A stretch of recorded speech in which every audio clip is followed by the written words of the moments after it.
2. Bump in the night. Teddy heard a small voice shouting from the distance. The voice sounded familiar. He stood still for a while so that he could hear who was yelling. Teddy! The familiar voice screamed again. It's my mom, Teddy told James. James stayed 2 houses away, and he was a good friend of Teddy's. Teddy, you better come home right now, she yelled. James, I have to go, Teddy said in a frantic voice.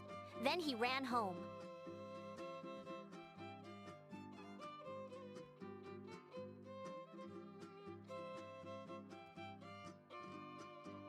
Before walking up the steps, he stopped for a few seconds to take in a good look of his mother's house. Nothing about the house reminded him of his grandfather's face. Maybe it was the white painted edges that reminded him of his grandpa's mustache. He really missed his grandpa. Teddy and James had been playing outside all day, secretly celebrating the fact the day was Saturday and there was no school tomorrow. The boys played so hard they worked up a huge appetite. They both were extremely hungry. Teddy ran up the brown brick steps that led up to a white door screen that led to a brown wood door. His mom met him at the door. Before he could get in the door, she opened the door up and yelled, "What did I tell you about running up the steps? Go wash your hands for dinner." "Oh, your plate is on the table and it looks great," she boasted as Teddy went in the house. After dinner, he decided to take an extra long bath. He'd had a long day and felt like a long bath would help. His mom knew that he was sad about his grandfather.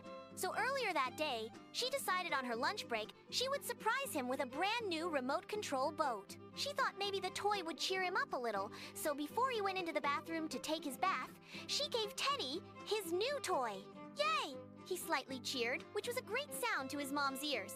She had a silent celebration with herself because it seemed to cheer him up a little. But yeah, that's how Teddy got the boat in the bathroom. After the bath, he jumped into his favorite night clothes. This night was not a good night for Teddy, so he decided tonight he would get the teddy bear his grandpa gave him. He usually kept the bear on his nightstand, but this night he wanted to sleep with his bear right by his side. He remembered Grandpa saying the bear would keep him safe forever, and he felt like tonight he was going to need it. The thought of Grandpa North kept the young boy up all night, but he was slowly starting to doze off, and right before he went to bed, small tears fell from his eyes. The tears slowly wrapped around his cheek as one fell on to the small teddy bear's head. First, a moment of silence filled the room. Then, something magical began to happen. The tear fell right on the top of the teddy bear's head, and for a second, it seemed like the sound from the tear's splash filled the room. Small shimmers of light began to fall from the toy bear like a 4th of July party. The teddy bear wiggled slowly. Then the wiggles got faster and faster and faster until the teddy bear shot out of Teddy's arms and onto the floor.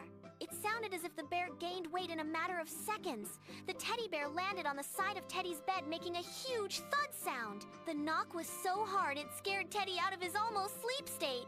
He was definitely woke now. Teddy fell over the bed and jumped up and onto his knees with a terrible look on his face.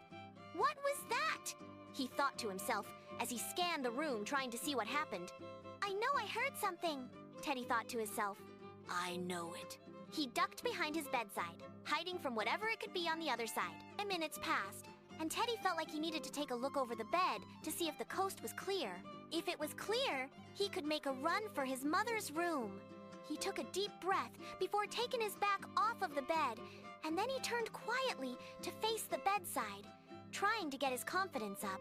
Inching up slowly, his heart started beating faster. The thought of something dangerous on the other side of his bed made his heart beat even harder. His eyes looked like 2 slits as he tried to focus in while still looking tough.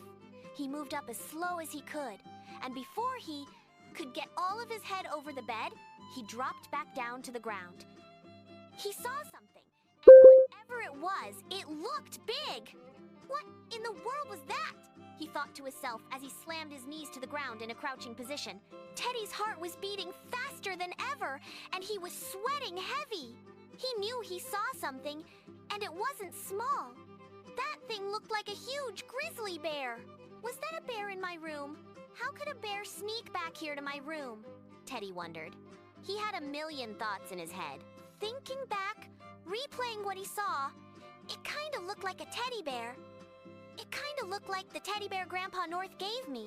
That bear had that same silly-looking tongue hanging out of his mouth, Teddy thought. He sat with a confused look on his face, trying to process what was happening. He began looking around to see if he saw the teddy bear his grandfather gave him. If the teddy bear was still laying around, it couldn't be the same teddy bear, Teddy thought. He searched and searched until he noticed his teddy bear was missing. Could it be? Could that be him?